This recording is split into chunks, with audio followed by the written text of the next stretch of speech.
అందరికీ నమస్కారం అండి. తెలుగు కథలు బైలహరి ఛానల్కి స్వాగతం. టేబుల్ మీద ఉన్న ఫైలు చూస్తున్నాడన్న మాటే గాని సుందరం మనసులో లేదు. అతని ఆలోచనలన్నీ సుహాసిని మీదే ఉన్నాయి. కనుల ముందు పదే పదే ఆమె రూపమే కదులుతూ ఉంది. ఫైల్లో నుంచి తల ఎత్తి ఒక్కసారి తన చుట్టూ ఉన్న తోటి ఉద్యోగుల వైపు చూశాడు. అందరూ ఎవరి పనుల్లో వాళ్ళు మునిగిపోయి ఉన్నారు. తను దృష్టిని మరలించి కిటికీ నుంచి రోడ్డు మీదకి చూశాడు. రోడ్డు వారగా ఉన్న బస్టాప్ దగ్గర ఒక ఆమె నిలబడి ఉంది. ఆమెను చూడగానే అప్రయత్నంగా సుందరం ముఖం విప్పారింది. ఆమె దాదాపు సుహాసిని లాగానే కనిపించింది. ఆ క్రితం రోజు సాయంత్రమే సుందరం అతని తల్లి కలిసి వెళ్లి పెళ్లి చూపులు చూడ్డానికి ఆ ఊళ్ళోనే మరొక వీధిలో ఉంటున్న ఒకరింటికి వెళ్లారు. పెళ్లి కూతురి పేరు సుహాసిని. ఆమెకు తండ్రి లేడు, తల్లి ఉంది. పెళ్లి చూపులు మొదలయ్యాయి. సుహాసిని వచ్చి సుందరం ఎదురుగా కూర్చుంది. మొదటి చూపులోనే ఆమె సుందరం మనసును దోచుకున్నది. ఆమె అందంగా ఉంది. మంచి ఎత్తుకి తగిన లావు, పొడుగాటి జడ, పొందిగ్గా ఉంది. సుహాసినిలో ఎలాంటి లోపమో సుందరానికి కనిపించలేదు. ఆమె ఇంటర్ పాస్ అయింది. ప్రస్తుతం ఒక ప్రైవేట్ కంపెనీలో టైపిస్టుగా ఉద్యోగం చేస్తోంది. అతనికే కాకుండా అతని తల్లికి కూడా సుహాసిని బాగానే నచ్చింది. ఆమె సుహాసినిని కొన్ని ప్రశ్నలు అడిగింది. సుహాసిని అన్నింటికీ చిరునవ్వుతో జవాబులిచ్చింది. సుహాసిని గొంతు కూడా బాగానే ఉందనుకున్నారు తల్లి కొడుకు. 2 గంటల తర్వాత పెళ్లి చూపులు ముగిశాయి. సుహాసిని లోపలికి వెళ్లబోతూ ఒక్కసారి సుందరం కళ్ళల్లోకి చిలిపిగా చూసి వెళ్లిపోయింది. అతనికి ఆ చూపు నరనరాల్లోనూ విద్యుత్తు ప్రవహించినట్టు అనిపించింది.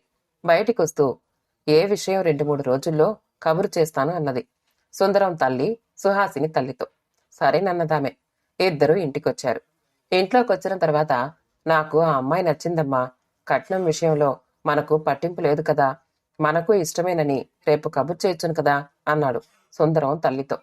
ఆమె నవ్వి కొడుకుతో, పిచ్చివాడా, అమ్మాయి అందంగా ఉండగానే సరిపోయిందా? గుణం కూడా చూసుకోవాలి. అందులోనూ ఉద్యోగం చేస్తున్న అమ్మాయి. మనం ఆ అమ్మాయి గురించి బాగా విచారించి చేసుకోవాలి. ఆమె పనిచేసే కంపెనీలో నీకు తెలిసిన వాళ్ళు ఎవరైనా ఉంటే ఆ అమ్మాయి గురించి అడిగి చూడు అన్నది. సుందరం మాట్లాడలేదు.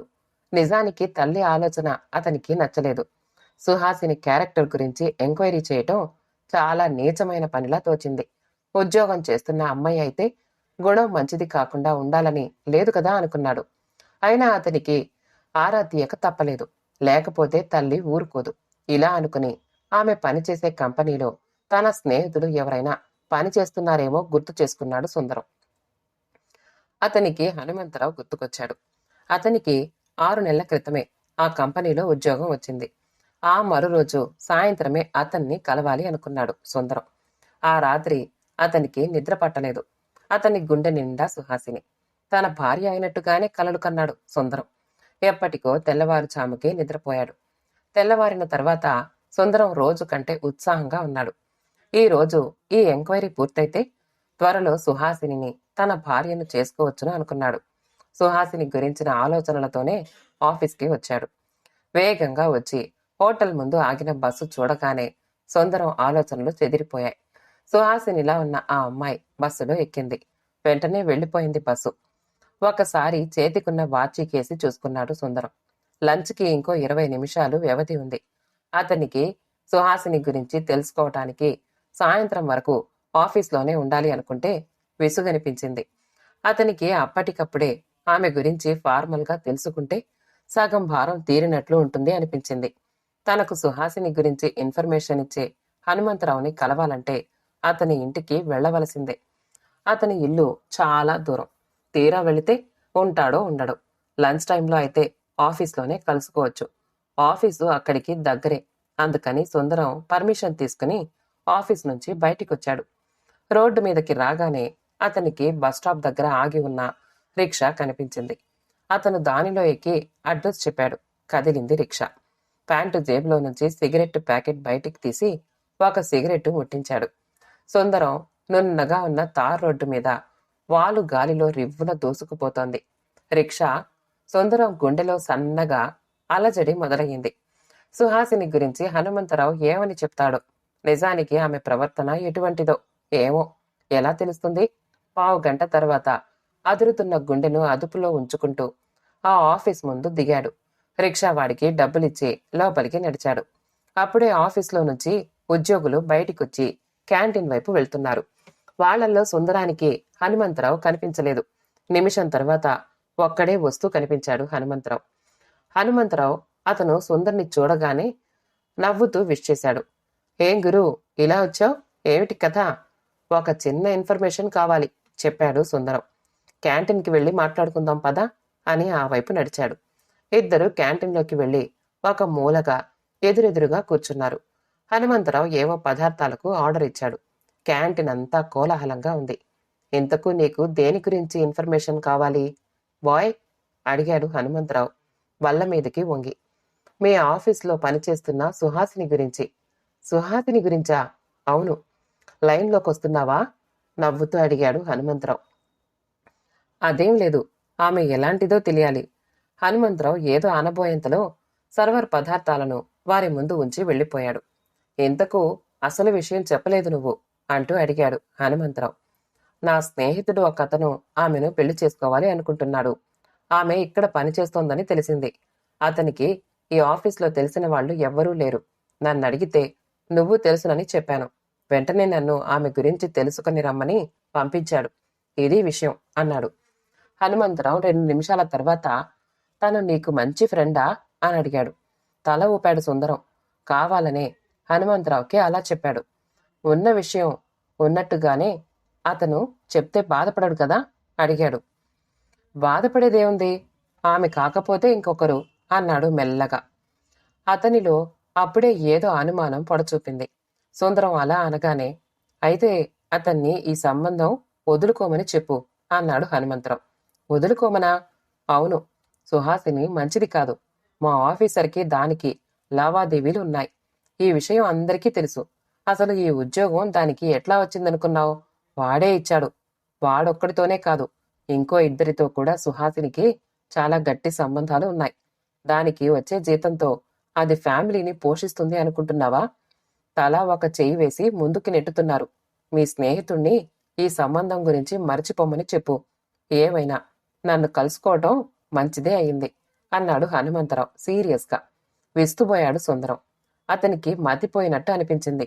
ఒక్కో క్షణం అతనికి ఏమీ అర్థం కాలేదు. అతని అంచనాలన్నీ తలకిందులైనాయి. సుహాసిని మంచిది కదా? ఆఫీసర్తో ఆమెకు సంబంధం ఉందా? ఇంకో 2 కూడా ఆమెకు సంబంధాలున్నాయా? ఇది నిజమా? ఏమిటో హనుమంతరావు గారు సీరియస్గా మాట్లాడుతున్నారు అంటూ వచ్చి అతని పక్కనే కూర్చున్నాడు మరొక ఉద్యోగి. సుందరం ఎందుకోసం వచ్చింది, తాను ఏం చెప్పింది అంతా చెప్పాడు హనుమంతరావు. సుహాసిన అది పెద్ద కాట సార్. దాన్నెవడండి పెళ్లి చేసుకునేది? కాటాకు పెళ్ళా? పెద్దగా నవ్వాడతను. నిజంగానే సుందరానికి తల తిరిగిపోయింది. ఇక నిమిషం కూడా అక్కడ కూర్చోబుద్ధి కాలేదు. ఒకసారి వాచి కేసి చూసుకుని ఇక నేను వెళ్తాను, ఆఫీస్ టైం అవుతోంది. ఈ విషయాలన్నీ మా ఫ్రెండ్తో చెప్తాను, థ్యాంక్స్ అని లేచి నిల్చున్నాడు. నాకు తెలిసిన విషయం నేను చెప్పాను. మీ ఫ్రెండ్కి సుహాసినిని చేసుకోవద్దని చెప్పు. మరొకసారి హెచ్చరిక చేశాడు హనుమంతరావు. తల ఊపుకుంటూ కాళ్ళీడ్చుకుంటూ బయటికొచ్చాడు సుందరం. మనసంతా అదొకలా అయిపోయింది. తాను సుహాసిని మీద ఎన్నో ఆశలు పెట్టుకున్నాడు. ఆమెను తన భార్యగా ఊహించుకుని ఎన్నో కలలు కన్నాడు. చివరికి ఇలా జరిగిందేమిటి? ఇంకా నయం, తను గుడ్డిగా పెళ్లికి ఒప్పుకోలేదు అనుకున్నాడు. ఆఫీస్కి వెళ్లబుద్ధి కాలేదు. రిక్షా ఎక్కి తన ఇంటి అడ్రస్ చెప్పాడు సుందరం. 4 రోజులు గడిచాయి. ఒకరోజు లంచ్ అవర్లో సుందరం మరికొందరు ఉద్యోగులు వాళ్ళ ఆఫీస్ క్యాంటీన్లో మాట్లాడుకుంటున్నారు. వాళ్ళు అలా మాట్లాడుకుంటున్నప్పుడు సుందరం కొలీగ్ శివరావు ఒక 30 ఏళ్ల అతన్ని వెంట తీసుకొచ్చాడు. రండి శివరావు గారు, ఎవరో అతిథిని తీసుకొచ్చారే అన్నాడు ఒక ఉద్యోగి. శివరావు నవ్వుతూ తను తీసుకొచ్చిన అతన్ని వాళ్ళందరికీ పరిచయం చేశాడు. అతని పేరు గౌతమ్ ప్రసాద్. ఒక బ్యాంక్లో పనిచేస్తున్నాడు. ఇంకా పెళ్లి కాలేదు. ఇంతకీ ఇతనొచ్చిన పనేమిటో చెప్తాను. 20 రోజుల క్రితం మన సెక్షన్లో టైపిస్టుగా వచ్చిందే రాజేశ్వరిని ఇతడు పెళ్లి చేసుకోవాలి అనుకుంటున్నాడు. ఆమె గురించి తెలుసుకోవాలని వచ్చాడు. అందరికీ చెప్పాడు శివరావు. వెంటనే సుందరం కనుల ముందు సుహాసిని రూపం కదిలింది. తను ఆమెను పెళ్లి చేసుకోవాలని కోరుకోవడం, తల్లి కోరిక మీద ఆమె ప్రవర్తన గురించి చేసిన ఎంక్వైరీ అన్నీ గుర్తుకొచ్చాయి. ఎవరో మాట్లాడడంతో అతని ఆలోచనలు చెదిరిపోయాయి. గౌతమ్ ప్రసాద్ గారు 1000 అబద్ధాలాడి ఒక మ్యారేజీ చేయమన్నారు. నిజమే కాని మీరు శివరావు గారి స్నేహితులంటే మాకు స్నేహితులే కదా. అటువంటి మీకు ఘోరమైన అన్యాయం జరగబోతూ ఉంటే చూస్తూ ఎలా ఊరుకోగలం చెప్పండి. దయచేసి మీరు రాజేశ్వరిని గురించి ఆలోచించటమే మానుకుని ఆమెను మర్చిపోండి అన్నాడు ఒక క్లర్కు ప్రార్థిస్తున్నట్లుగా. ఎందుకలా అంటున్నారు? ఏమీ అర్థం కాకపోవడంతో అడిగాడు గౌతమ్ ప్రసాద్. ఎందుకేమిటి సార్, రాజేశ్వరి గురించి ఈ ఆఫీస్లో అటెండర్ మొదలు ఆఫీసర్ వరకు ఎవరిని అడిగినా చెప్తారు. ఆమె ఎలాంటిదో అదొక పెద్ద హ్యాండ్ మేనేజర్తో విపరీతంగా తిరుగుతుంది. వాడే దాన్ని ఇక్కడికి ట్రాన్స్ఫర్ చేయించుకున్నాడు. అలాంటి మనిషిని మీరు చేసుకుంటారా? వద్దు సార్, వద్దు. ఆంధ్రదేశంలో అందమైన అమ్మాయిలకు కొరత లేదు. మరి ఎవరినైనా చేసుకోండి అన్నాడు తను మళ్ళీ శ్రేయోభిలాషిలా. అతని మాటలు వినగానే సుందరానికి ఎవరో కొరడాతో వీపు మీద కొట్టినట్టు అనిపించింది. ఇతనేమిటి రాజేశ్వరి గురించి ఇలా చెప్తున్నాడు అనుకున్నాడు. సుందరంకు వెంటనే అంతా అబద్ధం. వీళ్ల మాటలు నమ్మొద్దు గౌతమ్ ప్రసాద్. వీళ్లంతా నీచులు. రాజేశ్వరి మంచిది, నిప్పులాంటిది అని పెద్దగా అరవాలని అనిపించింది. అతనికి మాటలు బయటికి రాలేదు. అయోమయంగా తోచింది. రాజేశ్వరి 20 రోజుల క్రితం మరో చోటు నుంచి బదిలీ అయి ఆ ఆఫీస్కి వచ్చింది. ఆమె అందమైనది, ఎవరినైనా సులభంగా ఆకర్షించగలదు. ఆమె ఆఫీస్లో అడుగుపెట్టిన రోజు నుంచి ప్రతి ఒక్కరూ, ఒకరిద్దరు ముసలివాళ్లు కూడా ఆమెకు వలలు విసిరారు. కాని రాజేశ్వరిలో అలాంటి వికారాలు ఏమీ లేకపోవటం వల్ల ఎవరి వలలోనూ ఇరుక్కోలేదు. చాలా మంది ఆమె దగ్గర మరీ వెక్కిలిగా ప్రవర్తించారు. వాళ్లను తిట్లతో సత్కరించింది. ఆమె ఆఫీస్లో అందరూ ఒక అత్యవసర సమావేశం జరిపి ఆమె మంచిది కాదని ప్రచారం చెయ్యాలని గట్టి నిర్ణయానికొచ్చారు. సుందరం చూస్తూ ఉండగానే గౌతమ్ ప్రసాద్ చిన్నపుచ్చుకున్న మొహంతో ఇంకేమీ మాట్లాడకుండా వెళ్ళిపోయాడు. అతను వెళ్ళగానే అందరూ పెద్దగా నవ్వారు. వాళ్ల నవ్వు చూస్తూ ఉంటే సుందరానికి వాళ్లంటే అసహ్యం కలిగింది. వెధవ మనుషులు అనుకున్నాడు. అతనికి ఆ క్షణంలో తన మిత్రుడు అనుకున్న హనుమంతరావు చెప్పిన మాటలు జ్ఞాపకానికొచ్చాయి. అతను సుహాసిని గురించి ఎందుకలా చెప్పాడో కూడా అర్థమయ్యింది. ఎంత అన్యాయం జరిగింది. సుహాసిని కూడా రాజేశ్వరి ఉన్న పరిస్థితిలోనే ఉండి ఉంటుంది. అప్పట్లో తను ఇలా చెప్పే మనుషులు కూడా ఉంటారని ఊహించలేకపోయాడు. సుందరం కళ్ల ముందు మంచు తెరలు తొలిగాయి. అతనికి మనసు నిలవలేదు. వెంటనే సుహాసిని దగ్గరికి పరుగున వెళ్లి ఆమెను చేసుకోవటం తనకు ఇష్టమేనని చెప్దామనుకున్నాడు. కాని ఆమె ఆ సమయంలో ఆఫీస్లో ఉంటుంది అనే విషయం గుర్తుకొచ్చింది. సాయంత్రం ఆఫీస్ వదలగానే ఆమె ఇంటికి వెళ్లాలనుకున్నాడు. సాయంత్రం వరకు అసహనంగా గడిపాడు. చివరికి సాయంత్రం అయ్యింది. ఆఫీస్ వదిలారు. రివ్వున బయటికొచ్చాడు సుందరం. అతనికి ఎంతో సంతోషంగా ఉంది. తన కలలు మళ్లీ నిజం కాబోతున్నాయి. రిక్షాలో వెళితే ఆలస్యం అవుతుంది అనుకున్నాడు. అందుకని ఆటో ఎక్కి సుహాసిని అడ్రస్ చెప్పాడు. 10 నిమిషాలు గడిచాయి. ఆటో సుహాసిని ఇంటి ముందు ఆగింది. ఆ ఇంటి తలుపుల మీద అదురుతున్న గుండెతో టకటకా కొట్టాడు. సుహాసిని తలుపు తెరిస్తే ఆమెకు ఏమని చెప్పాలి, ఎలా చెప్పాలి? సుందరానికి సిగ్గనిపిస్తోంది. వళ్ళున తలుపులు తెరుచుకున్నాయి. ఎదురుగా పాలనురుగులాంటి షిఫాన్ చీరలో బొమ్మలా నిలుచున్న సుహాసిని. ఎత్తైన గుండెల మీద వేలాడుతున్న మంగళసూత్రం. సుందరానికి షాక్ కొట్టినట్టు అనిపించింది.